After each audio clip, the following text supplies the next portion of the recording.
आज तक सुक्खू सरकार ये नहीं बता पाई कि ये जो 1 लाख एम्प्लॉयमेंट इन्होंने पहले साल में देनी थी, इसका रोड मैप क्या था, आपके पास सोर्स क्या था। पहले तो आप लगातार ये आरोप लगाते रहे कि भारतीय जनता पार्टी सरकार ने जरूरत से ज़्यादा कर्जा ले लिया। फिर दूसरा मुद्दा आपने उठाया मुलाजमों को लेकर, उस पर मैं बाद में आऊँगा। पर अनएम्प्लॉयड को लेकर यहाँ पे कांग्रेस के कुछ ऐसे नेता भी हैं जो हर चुनाव से पहले लंबी चौड़ी यात्राएं निकालते हैं, लंबे चौड़े जुलूस निकलते हैं, अनएम्प्लॉयड युवाओं को लेकर पूरे कांगड़ा में चंबा तक घुमाया जाता है। पर जब सरकार बन जाती है उसके बाद वो एजेंडा कहाँ जाता है।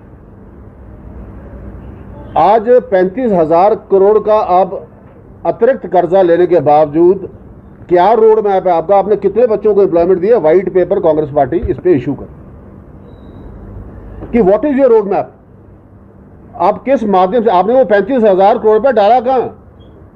संसाधन आपने बंद कर दिए, दफ्तर आपने बंद कर दिए, कोई नया प्रोजेक्ट इस प्रदेश में आए नहीं। जितने पुराने भारतीय जनता पार्टी के टाइम के काम है उन्हीं कामों के आप उद्घाटन शिलान्यास कर रहे हैं।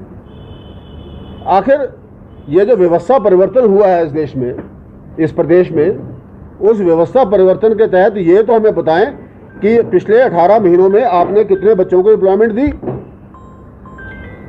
दूसरी बात एम्प्लॉइज को लेकर,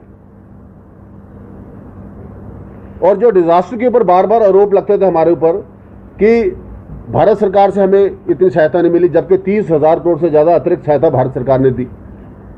और कल कर्मचारी संघ के लोगों की पत्रकारिता वार्ता में देख रहा था, वो कह रहे हैं कि 145 करोड़ रुपए अनस्पेंड चला गया। Who is responsible? 142 करोड़ अनस्पेंड। ये व्यवस्था परिवर्तन है।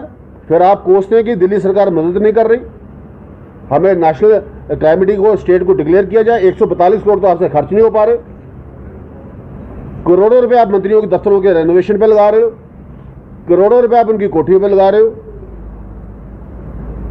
और ऐश प्रस्ती पूरी हो रही है। अभी मैं रास्ते में देख रहा था, डिप्टी व्हिप की गाड़ी में राष्ट्रीय तिरंगा भी लगा हुआ है और आगे डिप्टी चीफ व्हिप तिरंगा झंडा भी लगा हुआ है और आगे नेशनल एम्बलम भी लगा, स्कॉट भी लगा हुआ। Clear cut violation of the flag code of the country. यह व्यवस्था परिवर्तन आएगी यहां पे इस प्रदेश के अंदर। अनएम्प्लॉयड के साथ जो ये भद्दा मजाक किया गया है, अब इस मजाक को लोग बर्दाश्त नहीं करेंगे। कांगड़ा, सुक्खू जी का पहला स्टेटमेंट, धर्मशाला को टूरिज्म डेस्टिनेशन हब बनाया जाएगा। 18 महीने में एक रोड मैप बताइए आप कि आपने ऐसा क्या व्यवस्था खड़ी की कि कांगड़ा का धर्मशाला जो है टूरिज्म डेस्टिनेशन का रोड एक सेंटर बनेगा। क्या आप ऐसी व्यवस्था लेकर आए? क्या आप ऐसा परिवर्तन लेकर आए? क्या आपने एक ऐसा नया कदम उठाया? जो सेंटर बन रहा है जोरावर स्टेडियम में, वो हमारी सरकार का प्रपोज्ड है। एडीपी से हमने उसको अप्रूव कराया था, एडीपी को जगह भी चयनित करके हमने दी थी। आपका योगदान क्या है? आप पर्यटन की दृष्टि से आपने कौन सा यहाँ पे कोई नया कोई एंटरटेनमेंट पार्क खोल दिया? आपने ऐसी कौन सा सेंटर तैयार किया जो टूरिज्म के लिए धर्मशाला में अलग से सेंटर बने?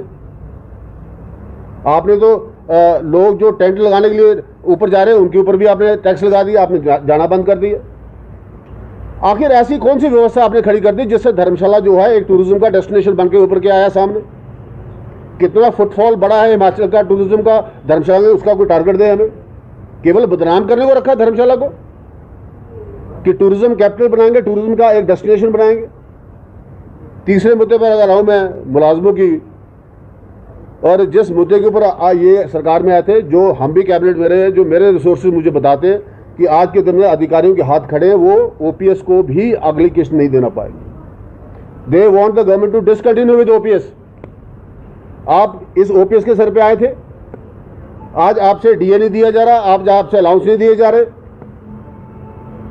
व्यवस्था परिवर्तन का मैंने आपको एग्जाम्पल बता दिया, किस तरीके से सत्ता का आप दुरुपयोग कर रहे हो, किस तरीके से फ्लैग कोड का आप दुरुपयोग कर रहे हो। उसके बावजूद भी चर्चा एक बात की आती है, व्यवस्था परिवर्तन, जिसके बड़े बड़े होर्डिंग पूरे प्रदेश में लगा के ये सरकार सत्ता में आएगी, व्यवस्था परिवर्तन आएगी। अनएम्प्लॉयड को आपने जो थी व्यवस्था बद से बदतर कर दी। एम्प्लॉयज़ का जो राइट्स बनता है वो राइट्स उनको मिल नहीं रहा। जिस तरीके से भारतीय जनता पार्टी की सरकार ने जयराम जी की अध्यक्षता में जितना कुछ हम एम्प्लॉयज़ के लिए कर सकते थे, शायद किसी गवर्नमेंट ने कभी ना किया। उसके बावजूद भी आपने ओपीएस का नारा दिया, उसके बावजूद भी आपने कहा कि ये सरकार इसे बेहतर परफॉर्म करेगी। आज 18 महीने में सारे मुलाजमों को चेहरा जो है मिरर शो कर दिया कांग्रेस सरकार ने कि वो कितने उनके हितैषी और कितने उनके विरोधी। और टूरिज्म पॉइंट ऑफ व्यू से धर्मशाला का क्या हाल हो रहा है वो आपके सामने, आप सब वरिष्ठ पत्रकार हैं धर्मशाला के, आप खुद इसमें जांच करके देखिए कि क्या क्या स्टेप उठाए गए हैं। आज कांगड़ा में सबसे बड़ा सोर्स क्या है? जायका, जो आज हमारी कम से कम 12 कॉन्स्टिट्यूंसीज में काम कर रहा है, वो जायका कौन लेकर आया?